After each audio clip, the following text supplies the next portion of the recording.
그분, 부처님, 공양 올려 마땅한 분, 바르게 깨달으신 분께 귀의합니다. 왓지 출신경. 이와 같이 나는 들었다.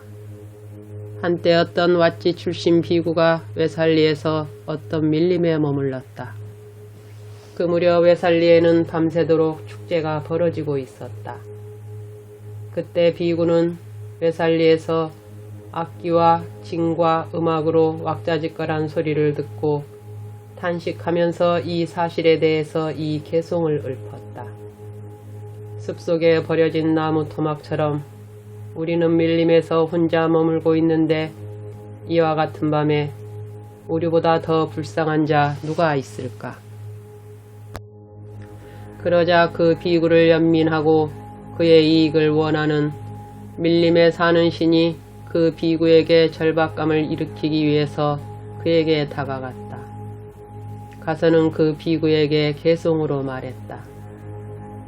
숲속에 버려진 나무 토막처럼 그대는 밀림에서 혼자 머물고 있지만 많은 사람들이 오히려 그대 부러워하나니 지옥 중생들이 천상 가는 자들을 부러워하듯이. 그러자 그 비구는 천신의 자극을 받아서 절박감이 생겼다. 암송경. 이와 같이 나는 들었다.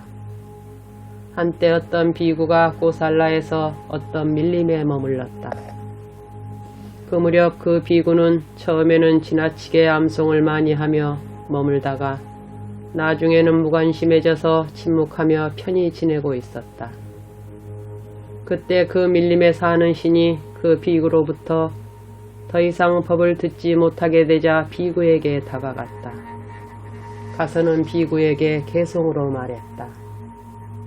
비구여, 왜 그대는 비구들과 함께 살면서 법의 구절들을 암송하지 않습니까? 법을 들으면 청정한 믿음을 내게 되고 암송자는 지금 여기에서 칭송을 받습니다. 탐욕의 빗바램을 성취하기 전까지는 이전의 법의 구절들을 좋아하였노라. 탐욕과 빗바램을 성취한 이후로는 보고 듣고 생각한 것 잘 알아 그것을 버릴 것을 참 사람들은 말씀하신다오. 지혜롭지 못함경. 이와 같이 나는 들었다. 한때 어떤 비구가 고살라에서 어떤 밀림에 머물렀다. 그 무렵 그 비구는 낮 동안에 머물매 들어가서는 사악하고 해로우며 오염원에서 비롯된 생각을 하고 있었는데 그것은 감각적 욕망에 대한 생각과 악의에 대한 생각과 해코지에 대한 생각이었다. 그때 그 비구를 연민하고 그의 이익을 원하는 밀림에 사는 신이 그 비구에게 절박감을 일으키기 위해서 그 비구에게 다가갔다. 가서는 그 비구에게 개송들로 말했다.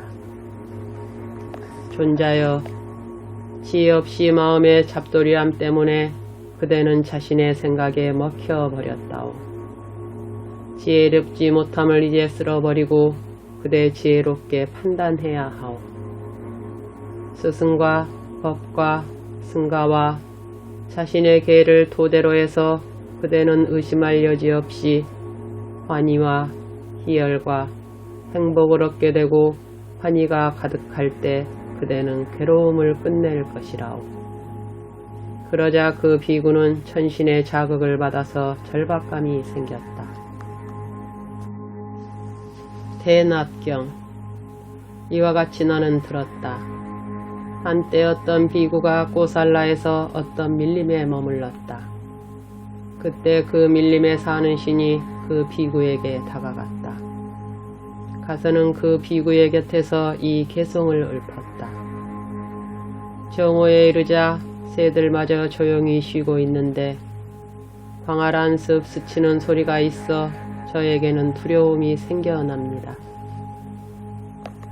정오에 이르자 새들마저 조용히 쉬고 있는데 광활한 숲 스치는 소리가 있어 나에게는 즐거움이 생겨나도다.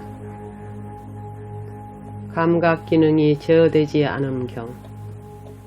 이와 같이 나는 들었다. 한때 많은 비구들이 꼬살라에서 어떤 밀림에 머물렀다.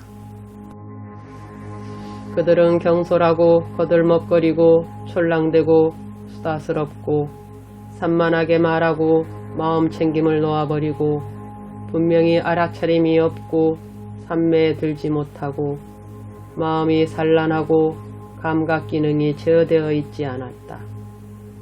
그러자 그 비구들을 연민하고 그들의 이익을 원하는 밀림에 사는 신이 그 비구들에게 절박감을 일으키기 위해서 그들에게 다가갔다.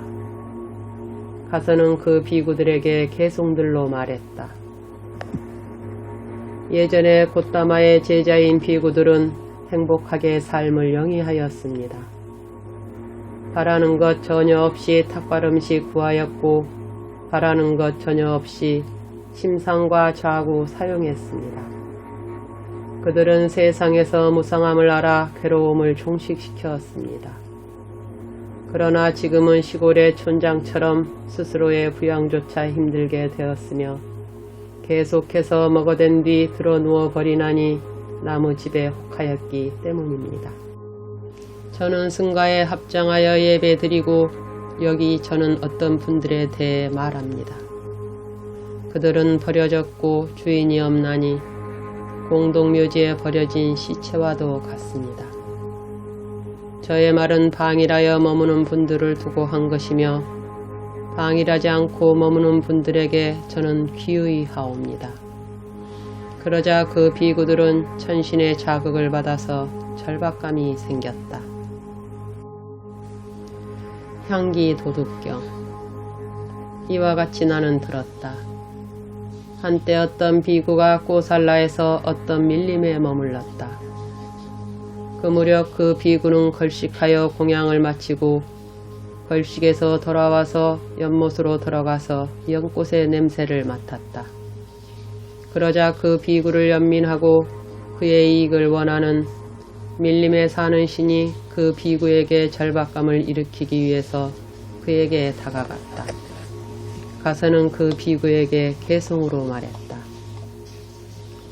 그대에게 주지도 않은 물에 핀 연꽃 향기를 맡는 것은 존자여 일종의 도둑질과 같으니 그대는 향기의 도둑입니다. 나는 갖지도 않고 꺾지도 않고 다만 물에 핀 연꽃의 향기만 맡았을 뿐이네. 그런데 무슨 이유 때문에 그대는 나를 향기의 도둑이라 말합니까? 줄기를 파내는 자들과 꽃들을 꺾는 자들도 있거늘 이러한 거친 행위를 하는 자에 대해서는 왜 말하지 않습니까? 보모에 젖은 앞치마처럼 사람이 잡다 하고 흉포하다면 그에게는 아무 말도 필요 없지만 그대에게는 말을 해야 합니다. 흠이 없는 사람은 항상 청정함을 추구해야 하나니 단지 머리털만한 죄악도 구름처럼 크게 여겨집니다. 정령이여, 분명 그대는 나를 알고 나를 연민합니다.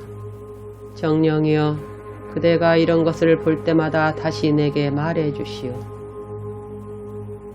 나는 그대의 후원을 받아 살지 않고 그대의 일꾼도 아닙니다. 비구여, 선처로 가는 길은 그대 스스로가 알아야 합니다. 그러자 그 비구는 천신의 자극을 받아서 절박감이 생겼다.